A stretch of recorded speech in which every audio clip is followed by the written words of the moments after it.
The War That Broke Bucky, Part 2. I kept walking until my legs shook. I stopped only because the forest went too quiet. No birds. No footsteps. No market noise. Just my heart beating hard in my ears. I held my talking drum close. It had never felt so heavy. I kept telling myself the same thing: I must warn the northern villages. I must. But truth is, I didn't know if I would even make it out of that forest alive. I heard movement behind me. I froze. I was sure it was soldiers. Instead, 3 boys stepped out from behind a big tree. Their clothes were dusty and torn.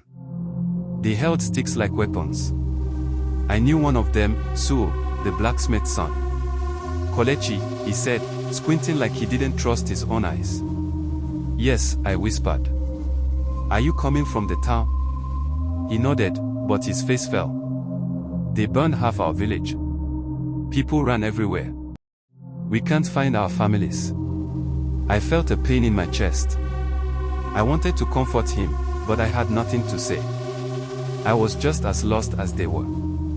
They joined me on the path.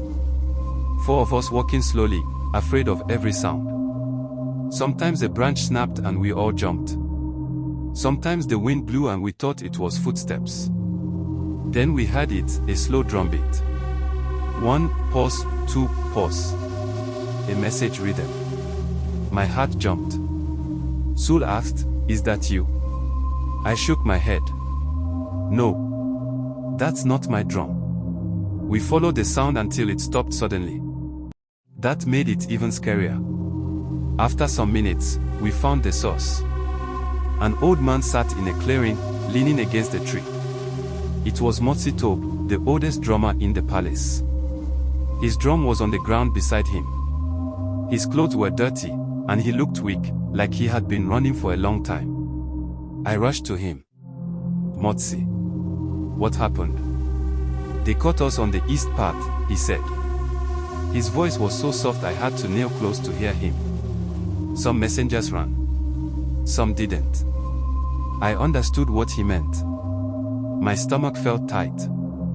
He looked at the drum tied to my chest. You still have your warning message? Good. Don't stop, Kolechi. The northern villages must leave before sundown. Dongo's men are close. Before I could ask anything, we heard shouting.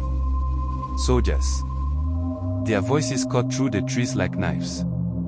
Motsi Tobe grabbed my arm. Go. I can't leave you, I said. My voice broke. You must, he whispered. If you stay, the message dies. Go now. Su pulled my other arm. Kolechi, run.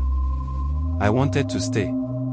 I wanted to help the old man. But his eyes told me everything. I had no choice. We ran. Hard. Branches slapped my face. My legs burned. The soldiers' voices got louder, then quieter, then disappeared. I kept running until my lungs felt like fire.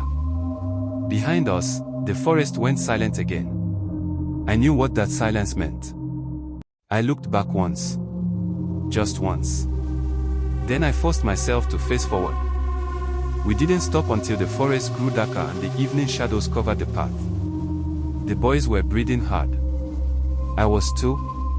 None of us spoke for a long time. Finally, Su said, "Do you think we can reach the hills before night?" I wanted to say yes. I wanted to be strong. But the truth sat heavy in my chest. I don't know, I said. But we have to try. We kept walking deeper into the forest. The night was coming fast. And with it, things worse than soldiers. Watch out for part 3.